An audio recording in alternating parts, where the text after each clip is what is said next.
tal? Bienvenidos a una nueva edición de QR. Aquí Ludmila Llaver. ¿Cómo va, Marce? ¿Todo bien? Hoy vamos a hablar de dos temas muy interesantes que tienen que ver con los videojuegos y la educación y los videojuegos. Pero fundamentalmente tiene que ver con la conectividad y con cuáles son las herramientas tecnológicas que hoy tiene esta costa oeste para hacer eso. El panorama es poco alentador, pero a pesar de todo eso, aquí en esta costa oeste hay gente que le sigue poniendo esfuerzo, entusiasmo, dedicación y laburo, y por eso vamos a tener hoy a Ezequiel Prieto y a Leandro Agostino, que nos van a hablar respectivamente de... Ezequiel, por su parte, es el creador de GoSchool, una aplicación virtual de educación fundamental para esta pasada, esperemos, pandemia. Y por el otro lado, Leandro, quien es desarrollador de videojuegos. Vamos por esas entrevistas y a disfrutarlas.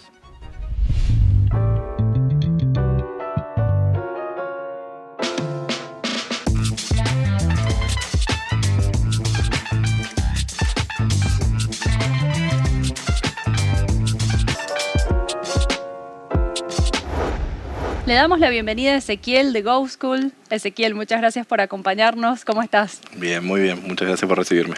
Contame, estábamos charlando ahora mientras terminábamos de arreglar, que hay una novedad bastante importante que tenés con GoSchool para compartirnos. Sí, después de estos 11 años de trabajar desde Mendoza, digamos, dando servicio a instituciones educativas tanto de la provincia, después Argentina, después logramos salir a México y a Colombia.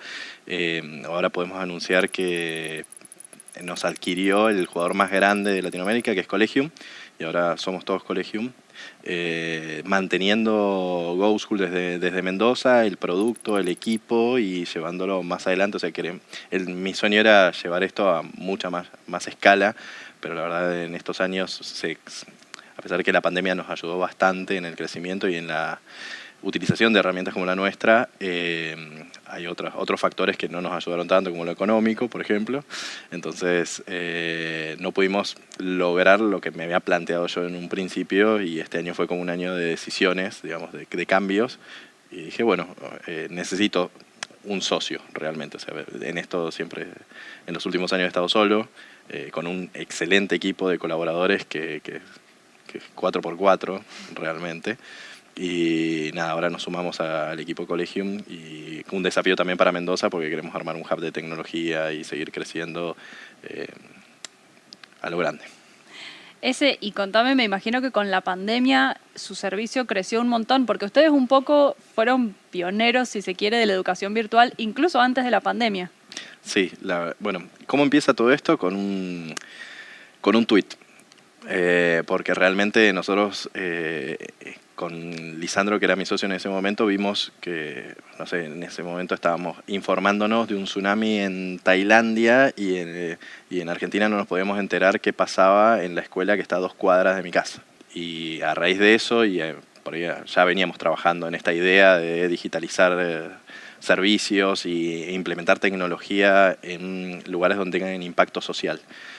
Y ahí empezamos a digitalizar procesos, más que nada, porque no queríamos que sea una comunicación, que sean mensajitos, porque realmente eso lo puedes resolver con WhatsApp o con un mail. Entonces empezamos con esta metodología de digitalizar los procesos para que las instituciones, los educadores, hasta los padres y los mismos alumnos tomen decisiones con datos. Pero nosotros decíamos, bueno, si el padre no se entera que el chico le va mal, el alumno no se entera que la semana que viene tiene un examen, y el director no se entera que el docente no tomó exámenes en los últimos 20 días, no hay forma de que puedas generar una política activa de cambio en la educación.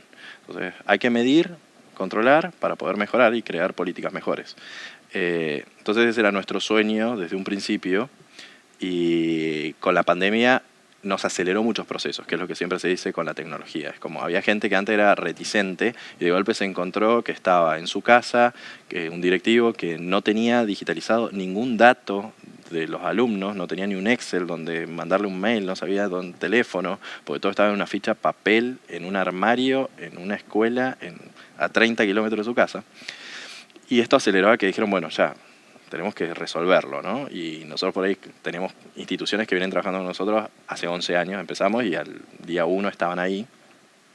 Y obviamente ellos estaban muchísimo mejor preparados para una situación como esta, porque ya lo tenían naturalizado al trabajo con esta metodología que se llama Blended Education, que es parte presencial y parte online. Falta planificación, falta un montón de cosas, pero empujó al uso de herramientas como la nuestra o otras que son, ¿cómo se llama?, parecidas, y hay otras que son como alternativas que no cumplen todas las funcionalidades como las que tratamos de hacer nosotros, que es desde que llevas un niño que lo querés registrar en el jardín, o sea, el proceso de admisión, de inscripción del jardín, hasta que le entrega un analítico en 5º año. Todo ese proceso pasa por GoSchool. Hay otras herramientas que no hacen eso, como puede ser, no sé, las conocidas como Classroom, que es de Google y que de golpe se popularizó un montón. Pero está bueno porque eso movió estructuras que estaban como súper reticentes a los cambios. Entonces, sí, la pandemia nos ayudó un montón en uso. Realmente nosotros por ahí teníamos, en principio, antes de la pandemia, teníamos unas 3 millones de visitas mensuales en la aplicación y pasamos a tener 25 millones de visitas. Para nosotros fue una locura, o sea, pasar eso solamente en la web. O sea, después pasábamos de tener casi menos de 1 millón de eventos en las aplicaciones, digamos que la gente, no sé, se descarga un archivo, ingresa, ve una notificación, a pasar de tener 16 millones. O sea, eso fue un mes. Claro. O sea, en un mes. Y nosotros todo eso jugando con equipo chico, digamos, porque también fue como una política fuerte mía de decir, bueno, las cosas tienen que funcionar porque tienen que funcionar, no es que tiene que haber 200 personas para que funcione una aplicación, ¿no? Pero eso te iba a decir, a nivel infraestructura, ¿estaban preparados? ¿Tuviste que sumar gente al equipo? ¿Podías sumar gente al equipo? Fue una situación como un mix bastante complejo para todos, digamos, de esto de decir, bueno, necesito, pero no tengo, no sé si me pagan, voy a poder pagar. O sea, era como toda una vorágine. Para ponerte en contexto, GoSchool en el último tiempo éramos 17 personas y de ingeniería éramos 3 nada más. O sea, la mayoría era ventas, porque era lo que tenemos que movilizar, ¿no? Y 3 personas haciendo de todo para sostener eso. Hubo buenas decisiones. Por ejemplo, nosotros usamos toda la infraestructura de Amazon hace 4 años y medio y es como que he sido como un embajador también local para llevar a las startups a utilizar tecnologías como la de Amazon para poder sostener estos crecimientos, porque eso te permite que entran 25 millones de personas hoy y no se caiga nada, digamos. Eso fue bien pensado, que creo que también esta adquisición que hacen de GoSchool, digamos, una de las patas de por qué GoSchool Collegium se interesa en GoSchool, es que realmente hay una fortaleza a nivel de ingeniería muy grande en el equipo y en la aplicación. Entonces pudimos sostener eso, sí, se cayó el primer mes. No dormíamos porque era como, hacíamos algo y se caía, veíamos, ahí lo solucionamos. No, se cayó de vuelta. Y así estábamos. Y con la presión social también de que todo el mundo estaba en la casa, todo el mundo quería acceder, todo tenía que funcionar y nada funcionaba. Pero bueno, también nos enseñó mucho esas situaciones de estrés y logramos por ahí pulir lo que nos faltaba, digamos. Y te hago una consulta, porque al principio del programa charlábamos sobre la calidad de la conectividad en Argentina. ¿Cómo es trabajar con condiciones que por ahí no son las óptimas o ideales para empresas que necesitan de Internet como recurso fundamental? Más que nada, por ahí, yo ahí lo separo. Una cosa es, tenés que tener toda una infraestructura para darle servicio a la gente y otra cosa es la calidad de Internet que puedes tener vos en una oficina. Yo creo que Mendoza tiene la calidad como para armar estas empresas de IT locales y está claro porque está lleno de empresas de IT locales. Lo que nos pasa muchas veces es que el producto que ofrecemos nos cuesta que lleguen a ciertas latitudes porque te encontrás, me ha pasado a mí, yo no soy nacido en Mendoza, soy mendocino por elección, pero me fui a Salta unos días y era como, no me anda internet en el celular, no recibía un WhatsApp. Y la barrera es muy grande hoy de acceso todavía a la información. Decimos, no, la información está 100% disponible todo el tiempo, sí, pero ¿para quiénes? ¿No? Y bueno, y uno de los grandes desafíos para nosotros siempre fue que GoSchool tiene que funcionar en un teléfono con una conexión de 2G, o sea que ya no hay, o sea ya es como o 3G o 4G, pero tiene que funcionar así porque entendemos que Latinoamérica está muy retrasado, más que nada cuando salís de los centros urbanos. Y creo que también eso nos da un potencial enorme porque otros competidores que vienen de situaciones muy diferentes, no sé, que vos ves oficinas en San Francisco, de empresas de tecnología, y están midiendo con una vara que es muy alta en acceso a la información y a las redes, que no hay. Entonces después quieren ir a vender ese mismo producto a África, que hoy es uno de los mercados que más se está moviendo, y no pueden, tienen que reestructurar todo. Es más, Facebook tiene una versión que se llama Facebook Lite, que la hizo solamente para entrar en África en un principio. Y después terminó vendiendo una que es por SMS. O sea, compraron una startup que lo hacían por SMS. Entonces es como para esa tecnología que es viejísima. Sí, pero es la tecnología disponible en otros lugares.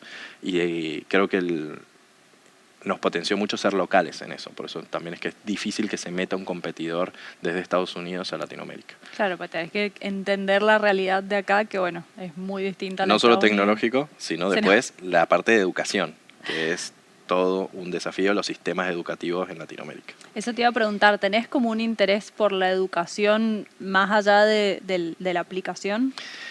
A mí, digamos, también esto tiene que ver con mi forma de encarar todo, que siempre es tratando de compartir mi conocimiento. O sea, siempre fue así. Y la gente que trabajó en Go School desde un principio siempre fueron juniors. O sea, y hasta yo me sentí junior cuando empezamos en Go School. Es como, vamos a aprender. Las dos personas que están encargadas de ingeniería, Gonzalo y Daniel de Go School, son muy jóvenes, pero han crecido en los últimos 2 años desde que entraron y hoy pueden competir en un puesto en donde sea, porque realmente tienen un conocimiento muy alto, pero es también esta vocación también que como cultura tenemos dentro de la empresa, de compartir y ayudarnos y crecer y el conocimiento tiene que fluir. Sentarnos con un director, con una docente, con un preceptor, con un alumno, con un padre, a ver qué opinan. Las opiniones son todas válidas, todas tienen algo para aportarte y creo que esa humildad nos llevó a crecer y a aprender en este hambre de aprender, de nunca parar de aprender. Creo que la tecnología también te fuerza a eso. Los que trabajamos en tecnología es como todo se vuelve obsoleto muy rápido. Claro. Entonces estamos como muy permeables a aprender. Me encantó esa frase. Muchísimas gracias por acompañarnos y por contarnos de este emprendimiento. Éxitos en esta nueva etapa que me imagino que vendrá con un montón de crecimiento. Y me gustaría cerrar con un brindis porque la innovación... Por eso me mudé a Mendoza. La innovación, la creatividad están presentes en todo lo que hacen ustedes, está presente también en el vino. Así que salud. Salud. Muchísimas gracias por acompañarnos. Gracias a ustedes.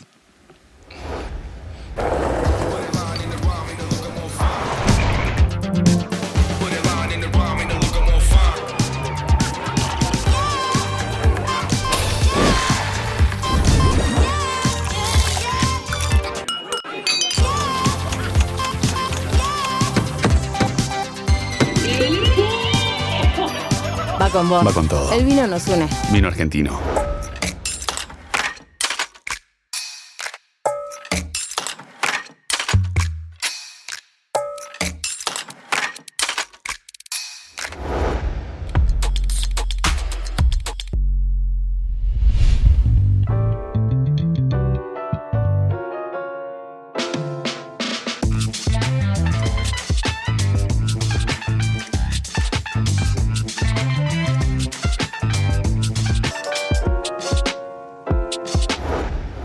Aquí estamos y siempre hablamos del BID y el BID tiene este esquema de la nueva economía, de la economía naranja y tiene una publicación muy interesante que le recomendamos que se llama Los videojuegos no son juegos. Y en la entrevista de hoy le vamos a preguntar a un protagonista de este tema en Mendoza, Leandro Agostino, ¿los videojuegos son o no son juegos? Los videojuegos no son un juego. Bueno, ese libro lo recomiendo fuertemente. Es una gran obra para leerle y prestarle atención. Si bien los videojuegos son algo que nació desde el entretenimiento y nació desde una necesidad de contener a la gente, yo creo que ya 40 años después, 50 años después, han mutado a algo mucho más profundo, mucho más grande. Para hacer rápido un par de ejemplos, aparecieron todos los deportes electrónicos, algo que ya se ha tratado. Con la pandemia estaba la Organización Mundial de la Salud diciéndole a la gente que era saludable jugar un par de horas por día para tranquilizarse. Y bueno, y hoy en día está el mundo hablando del metaverso, entonces se viene una nueva revolución. La gente habla que el año que viene la industria del videojuego va a tener como un empujón como cuando aparecieron los celulares, a esa magnitud. Así que buenísimo. Y en ese contexto está Leandro Agostino con Game Andes y con su estudio Scuba Light. ¿Qué haces? Bueno, yo tengo un estudio que se llama Scuba Light Studios, que es un estudio de desarrollo de videojuegos. Yo soy productor de videojuegos. Estamos ahora terminando la primera parte de un juego nuevo que se llama Junior Solutions, que sale tráiler dentro de muy poquito. Estamos empezando a estudiar ahora todo esto, toda esta nueva etapa de los tokens no fungibles y toda esta nueva tecnología de los NFT. Bueno, siempre, viste, haciendo cositas de todo tipo, haciendo cositas con realidad aumentada, con realidad virtual, buscando siempre nuevos lugarcitos. Además de hacer esto desde tu estudio, tuviste la misión de fundar el taller de videojuegos en la Universidad de Mendoza. El Club de los Videojuegos. Hay tres fomentos que un poco empujo con todo esto de los videojuegos. El primero es que estoy trabajando como director de la carrera de desarrollo, en la Tecnicatura de Desarrollo de Videojuegos de la Universidad de Mendoza. Dentro de este espacio, junto con la colaboración de Film Andes y de Game Andes, hicimos traccionar, y junto con ADVA, con la Asociación de Desarrolladores de Videojuegos, un taller extracurricular libre y gratuito que se llama el Club de los Videojuegos. Y básicamente el club es un primer escalón para todas las personas que no saben cómo introducirse en la industria del videojuego y están ahí como a la deriva y no conocen a nadie y nunca han trabajado nada. Entonces los juntamos a todos y por lo menos cuando terminan la experiencia ya algo han hecho, ya alguien conocen y ya, viste, vas insertándote de a poquito. Así que, bueno, y la tercera fue la fundación del clúster Game Andes, un clúster hijo de Film Andes, donde dentro de este clúster Game Andes juntamos un montón de empresas y emprendedores y freelancers y venimos un poco llevando la bandera de desarrollo en el oeste, así que cada día juntando un poquito más. Sin duda estas tres cosas se potenciaron con la pandemia. Claro. Y con la virtualidad. De repente, viste, aparecieron alumnos y profesores en la universidad que no viven puntualmente en la ciudad de Mendoza. Se incluyeron gente de este año al Club de los Videojuegos de Mendoza, de San Juan, de San Luis, de Córdoba, de Neuquén, de La Rioja, de Bariloche, de Tierra del Fuego, de Misiones, un chico de Venezuela, un chico de Colombia, un chico de España. O sea, como que fue tremendo el potencial que tuvo a la hora de la virtualidad. Y bueno, ahora, estas últimas semanas, con ya los protocolos y la flexibilización, fuimos un poquito, viste, como juntándonos de vuelta, pero viste, ahora ya cuando organizás algo presencial sentís que estás dejando a gente afuera que vive en otros lados. Entonces como que te da esa sensación de que estaría bueno que haya nuevos espacios de sociales, de virtuales. Asociatividad. Y bueno, eso es lo que propone Facebook con el metaverso, juntar a todas las redes sociales en un lugar interactivo donde vos vas a trabajar o a estudiar o a aprender a ese espacio. ¿Qué es esto de metaverso? Contanos un poquito eso. No soy muy experto, estoy también estudiando y aprendiendo. Si bien es algo que tal vez en los videojuegos como que venía sucediendo, existen este tipo de videojuegos que son los videojuegos online masivos. Y los videojuegos online masivos básicamente sos vos llegando a un mundo. Entonces usó un avatar. Usando un avatar, que puede ser cualquier cosa. Exacto. Y teniendo como una especie de vida. Hubo uno muy famoso que fue el Second Life, hay uno muy famoso que es el World of Warcraft, que son juegos que de repente pasan miles y miles de horas los jugadores ahí. Y bueno, ahora lo que tiene interesante todo esto es que estos videojuegos masivos online se están empezando a intercalar con toda esta nueva tendencia del blockchain y de todas las redes y la internet descentralizada. Y bueno, a raíz de eso empezaron a pasar cosas muy locas, como que de repente juegos masivos online empezaron a tener sus propias economías. Hay uno muy reciente que se llama Axis Infinity, que por jugar todos los días te ofrece una recompensa. Y esa recompensa vos podés cobrarla o podés volverla a gastar dentro del juego. Esa es como la opción. Así que es un mundo a explorar porque te abre una serie de puertas nuevas, ¿viste? Y una serie de posibilidades nuevas que es difícil saber por dónde se van a ramificar, ¿no? Y en este contexto y en este gran ecosistema que fue creciendo y que el mundo asumió, esto es como el tema que decíamos recién, llegaron los celulares en un momento dado y todo el mundo tuvo celulares. Bueno, en este esquema, ¿dónde está Leandro Agostino, el emprendedor, el que padre y el que tiene que llenar la heladera con lo que hace? Le mando un saludo a mi esposa y a mi hija que me están mirando por la tele. Mirá, yo siempre he estado como con mucho mirando qué está de moda y qué le gusta a la gente. Y creo que cuando uno va a escribir un proyecto nuevo, cuando uno va a producir un proyecto nuevo, tal vez lo primero que hace es fijarse dónde están los consumidores, ¿viste? ¿Quién va a consumir ese producto? Así que ahora ya hace unos meses como que empezamos a estudiar qué son los NFT, empezamos a estudiar un poco cómo usarlos, cómo monetizarlos, cómo comprarlos, cómo venderlos. Es como un poco el diseño de qué es lo que hace uno con esta tecnología. A mí me parece algo increíble que las personas puedan ganar dinero jugando un videojuego, porque nos abre la posibilidad a que los jugadores tengamos un trabajo jugando un videojuego. Y vos en tu caso sos jugador, sos prosumidor, productor y consumidor al mismo tiempo, digamos. ¿Y en qué momento de esa vida de jugador decidiste ser productor, creativo y vivir, como lo haces ahora, del mundo de los videojuegos, de producir videojuegos?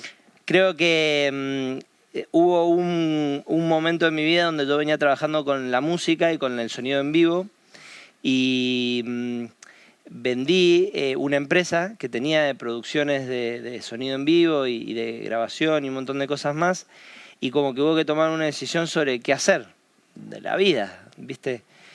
Y ahí fue cuando hice un primer análisis del mercado del entretenimiento. Esto fue en el año 2015. Diciembre del 2014 fue más o menos por ahí. Y me acuerdo que agarré en una hoja y puse cine, televisión, teatro, cómics, y al final puse videojuegos. Hice como una lista en cada una de todas las personas que conocía en cada uno de estos ambientes que me podían generar trabajo, porque estaba desempleado.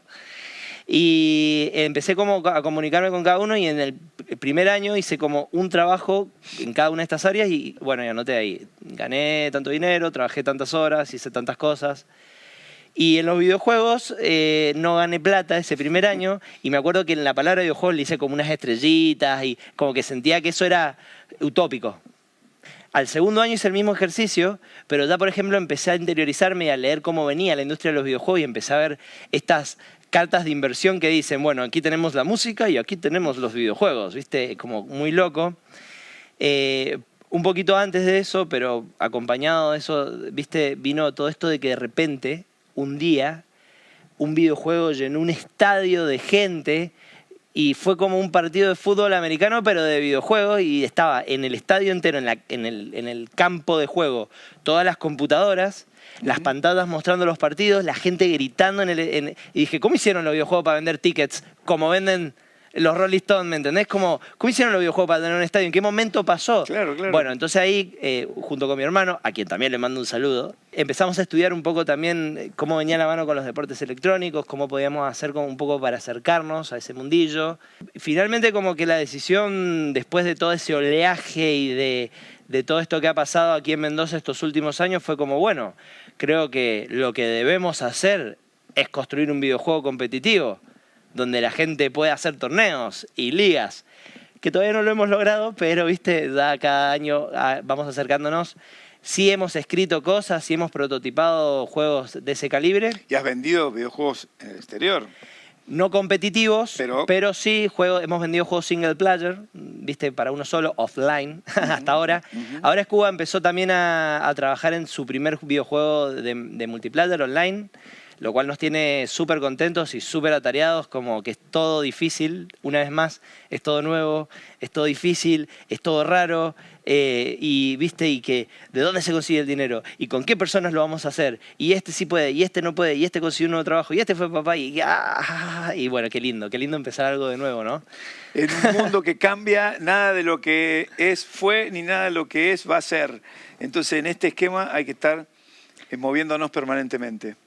Permanentemente, y ninguna receta es igual a la anterior. Seguro. Tal vez creo que eso es lo lindo de mezclar el software con la industria creativa, ¿no? Porque, por un lado, el software va volando en jet, a miles de kilómetros por hora, y si te perdés una actualización, quedaste viejo. Entonces, como que todos los días te quedas a la oficina y preguntarle a todos los programas que usás, hola, programa, ¿te actualizaste? O dentro de 2 semanas me vas a tirar la pálida porque pasó algo. Después también está esto de ir todo el tiempo viendo y viendo qué se consume, ¿viste? Uno hoy no puede estar no atento a todo lo que está haciendo Disney, por ejemplo, que está a la vanguardia de la animación, de la filmografía, que te saca todo, películas, animaciones, videojuegos, y cómo competir contra ese producto, porque un videojuego vos lo subís a una plataforma e inmediatamente estás compitiendo con todos. Subís tu juego a la plataforma de Google o a la plataforma de Microsoft y te lo ponen al lado del juego del año, de no sé qué, y bueno, y vos tenés que hacer la suficiente fuerza como para que ese producto compita, porque si no, te morís. Los gamers tienen una varilla muy alta sobre qué juegos juegan. Yo empecé a identificar que la gente cuando pone Netflix ve una película 5 minutos y si no le gusta la cambia. Chau. Aunque sea un mega hit de Hollywood, ¿eh? Sí, por supuesto. Y con los videojuegos igual. Te compras un juego y si no te gusta, si los primeros 5, 15 minutos, si la primera hora no es buenísima, Y eso lo tiran. para quienes producen o producimos es un mercado inconmensurable. Ni hablar, ni entrar en ese detalle. Lejos de esta frase que dice Game Over, esto recién empieza. Esto recién empieza, amigo. Así que muchas gracias por acompañarnos. El vino, como siempre, que nos une con los videojuegos, con Game Andes y por más jugadores. Más jugadores, ahí está, me encantó, más juegos. Saluchi. Bueno, Marce, es un poco reconfortante hablar con esta gente y escuchar que todavía hay personas que apuestan, que siguen creando, a pesar de que las condiciones por ahí no siempre acompañan. Es cierto, hay una mirada optimista, hay la posibilidad de que veamos un futuro, que prospectemos. De eso se trata este programa, de mostrar, de que esto sea un ejemplo para otros que emprendan, de alguna forma empezar a crecer juntos en esta nueva economía. Exactamente, no es esconder la realidad, pero sí mostrar que se puede trabajar aún en entornos que a veces juegan un poco en contra. Vuelvo a repetir una frase que siempre decimos desde el primer programa. La creatividad es esa conexión improbable que se da de los elementos de valor en un contexto de incertidumbre. Entonces, ese contexto de incertidumbre nos genera una acción y nos moviliza. Y con esa frase de mi compañero Marcelo cerramos este programa. Si quieren volver a verlo, lo pueden encontrar en YouTube o en nuestras redes sociales.